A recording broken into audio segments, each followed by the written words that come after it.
दिनकर जी उनके ससुर जी मास्टर जी की बातें बड़े ध्यान से सुन रहे थे। वे उनके द्वारा बताई गई हर बातों पर बहुत गौर से ध्यान दे रहे थे। मास्टर जी ने दिनकर जी को बताया कि किस तरह नाग कन्याओं का जन्म शिव जी की पुत्री के रूप में और बाद में मां पार्वती के सहर्ष और आशीर्वाद से उन्होंने मानव जाति के कल्याण और उत्थान के लिए उत्तम ग्रंथों को लिखा है, यहाँ तक कि वे खुद मानव जाति की साथा कर रही।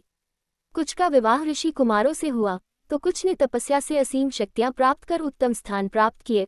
उन्होंने बताया कि किस तरह नाग कन्याओं ने मानव जाति में विवाह किया, जिसका उल्लेख सनातन धर्म में कई बार किया गया है। तारानकन जिनमें मुख्य रूप से जरत्कारु, जिनका विवाह जरत्कारु ऋषि से हुआ। तारानकन नाग कन्या उलूपी का विवाह अर्जुन से हुआ।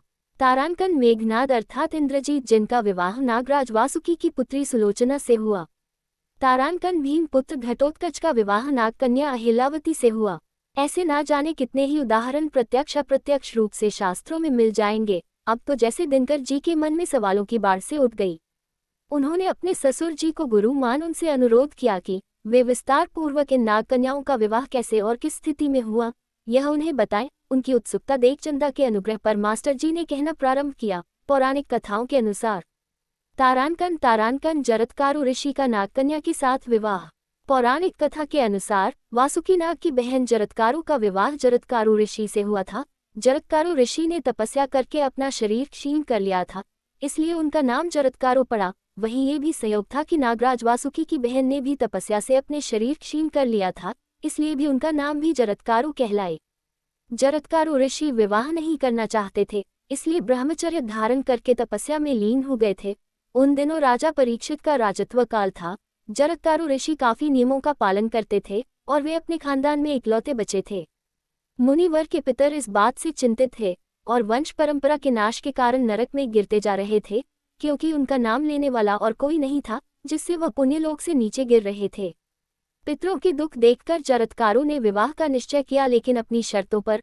उन्होंने कहा कि मैं उस कन्या से विवाह करूंगा जिसका नाम जरत्कारु होगा और विवाह के बाद उसके भरण पोषण का भार नहीं उठाऊंगा। तब नागराज वासुकी की बहन जरत्कारु मुनिवर से विवाह करने पहुंची।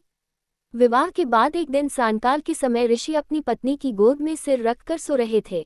ऋषि पत्नी धर्म संकट में फंस गई थी, लेकिन उन्होंने ऋषि को जगा दिया। इस पर वह नाराज हो गए और छोड़कर चल दिए। तब जरत्कारु ने कहा कि आपके और मेरे विवाह का एक प्रयोजन था कि हमारे संयोग से एक पुत्र होगा जो जन्मेजय के सर्प यज्ञ से बचाएगा।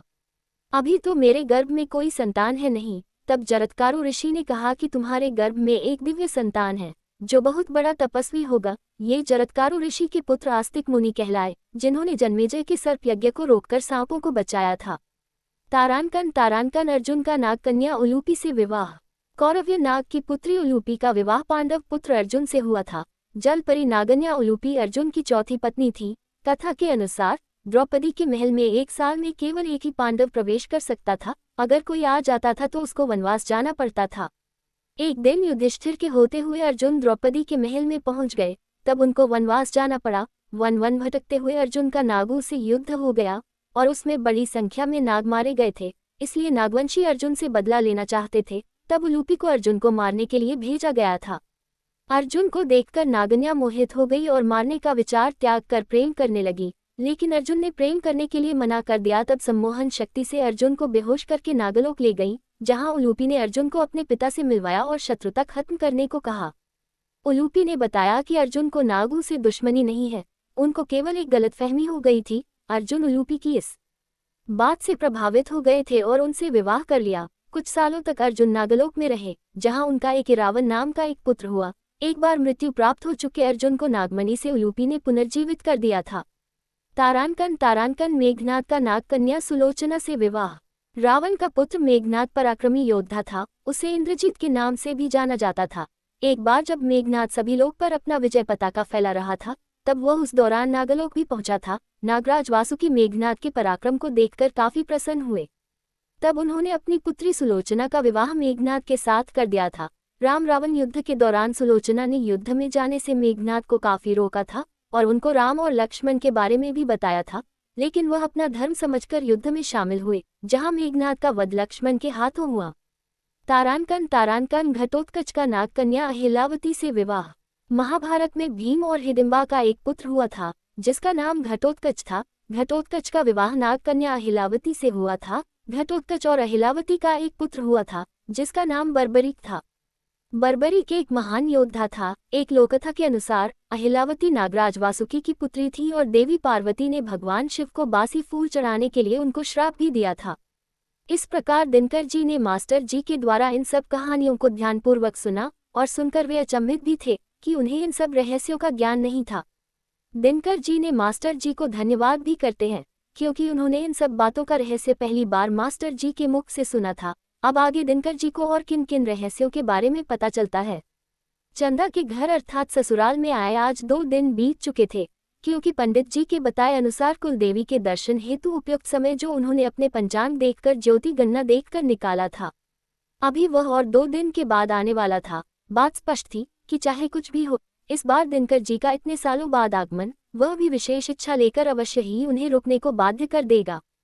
और कहीं न कहीं दिनकर जी के भी मन में वहां अपने ससुराल में रुकने का मन बना ही रहा था क्योंकि प्रतिदिन उन्हें कोई न कोई नई बातें, नई सीख और नए चमत्कारों से रूबरू होना उन्हें मनभावन लग रहा था। अब तो उनके मन में भी कुलदेवी के दर्शन करने की लालसा बढ़ते जा रही थी। वे मन ही मन सोच रहे थे कि जब मात्र कुलदेवी के दर्शन की इच्छा लेकर आने वाले व्यक्ति को इतना सुकून, शांति और प्रफुल्लित होना जैसे स्पष्टताएं नजर आ रही है, तब तो वाकई वह मंदिर कितना चमत्कारिक होगा, ये सोचने लायक होगा।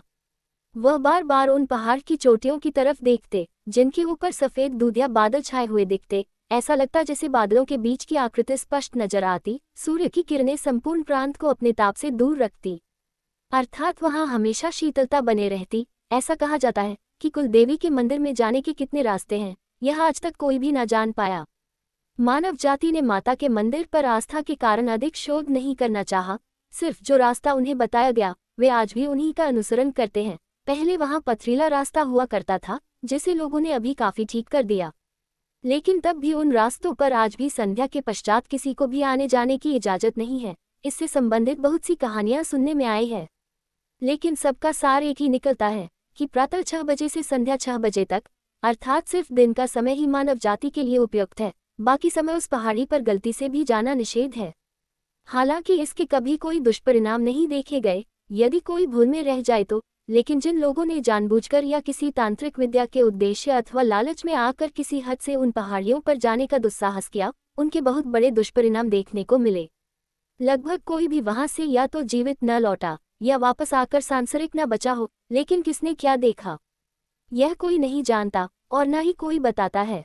लेकिन एक बात जरूर है कि अर्धरात्रि में आप बहुत दूरी से भी कुछ क्षणों के लिए उठने वाली प्रकाश किरण जो ऐसा लगता जैसे उस पहाड़ी से निकलकर सीधे आसमान में समा जाती है, और उस समय एक पल के लिए यदि पलक न झपकी तो व्यक्ति पूरे पर्वत के कण कण पर स्पष्ट तौर पर देख सकता है। कोई इसे देवी का आगमन, कोई पराशक्तियों की उपस्थिति, तो कोई महाशक्ति की नागमनी का प्रभाव होता है, कहता है। उस मंदिर में किसी भी प्रकार का चढ़ावा या विशेष पूजा अर्चना की स्पष्ट मनाही है। सिर्फ और सिर्फ महाशिवरात्रि के समय ही, वह भी मात्र दिन के समय, एक विशेष शिव मंदिर को खोला जाता है जहां महामृत्युंजय मंत्र का पाठ और शिव पूजन की अनुमति सिर्फ और सिर्फ दिन के समय मानव जाति को है।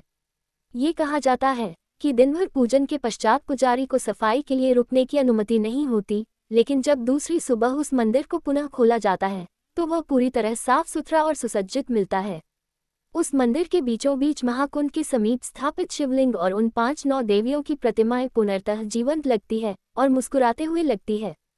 ऐसा माना जाता है कि संध्या के पश्चात वहां पर अन्य देवी देवताओं और नाग रक्षक, नागन्या, गंधर्व और अन्य ऐसी प्रजातियां जिनके बारे में हम जानते भी नहीं, वृक्ष, लताएं, अनेक औषधियां प्रत्यक्ष रूप से वहां संध्या के पश्चात अपने अपने नियत समय के अनुसार पूजन हेतु प्रस्तुत होती और पुनः लौट जाती। इसलिए ऐसे अनेकों चमत्कारिक रहस्य देखने को मिलते हैं। ये कहा जाता है कि उस शिव मंदिर को सिर्फ वर्ष में एक ही बार खोला जाता है, सिर्फ और सिर्फ महाशिवरात्रि के समय।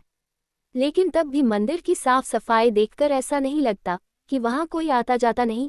खासकर उस मंदिर में जब भी जलता हुआ दीपक और रोशनी के लिए जलाई गई 2 मसाले जो आज तक कभी नहीं बुझी, जब भी मंदिर को खोला गया वे हमेशा जलती हुई दिखी। उन्हें प्रज्वलित करने और जलते रहने के लिए घी कहाँ से और कैसे आता है, कोई नहीं जानता। मंदिर का दीपक बरसों से एक ही जैसा जलता हुआ दिखाई देता है, जो किसी चमत्कार से कम नहीं है। ऐसा कहते कि बच्चे की आंखों में धुंधला दिखने पर एक क्षण के लिए उस दीपक की लौ के ऊपर यदि उसकी माँ, मौसी, पिता, बुआ या कोई अपनी इच्छा से इन सब के ना होने पर उस दीपक की लौ के ऊपर अपनी उंगली ठहरा सके और आस्था पूर्वक नाग माताओं का स्मरण कर उंगली पर कालिक जमने तक स्थिर रख सके, तब तो काजल बनता है। उसे लगाने से उन बच्चों की आंखों में पुनः रोशनी लौट आती है। ये तथ्य उस मंदिर को और भी विशेष बनाता है। लेकिन आश्चर्य तो तब होता है जब एक छोटा सा मंदिर होने के पश्चात भी लाखों की भीड़, जिन्हें सिर्फ 2 दिन के लिए ही मंदिर में दर्शन की अनुमति और जो एक साथ मंदिर में प्रवेश करते, लेकिन तब भी मंदिर का प्रांगण छोटा न पड़ता, किसी को भी वहां असहज महसूस नहीं होती। आज तक किसी भी प्रकार की कोई भीड़भाड़ या दुर्घटना, न तो सीढ़ी से आने जाने वाले और न ही मंदिर से आने जाने वाले लोगों ने ना सुनी और ना देखी होगी। किसी भी यहाँ आने वाले ने आज तक कभी किसी भी प्रकार की असहजता आने जाने, रुकने या हाली बीमारी से संबंधित नहीं बताई। हर किसी ने यहाँ आकर अपनी मनोकामना पूर्ण होने की बात कही और सभी ने शांति व्यवस्था बनाए रखने की विनती ही की। ऐसे मंदिर को दिनकर जी ने सिर्फ सुनकर ही इतने प्रफुल्लित थे कि उनका मन था कि वे आज ही उस स्थान पर जाकर देखें, लेकिन शुभ मुहूर्त की बातें सुनकर उन्हें मन मसोट कर रुकना पड़ रहा था और वह सिर्फ जल्द से जल्द जाने की बात सुनकर मन ही मन खुश भी थे। कहानी अभी जारी है, इसका अगला भाग जल्दी अपलोड करेंगे। चैनल को सब्सक्राइब करना ना भूलें। धन्यवाद।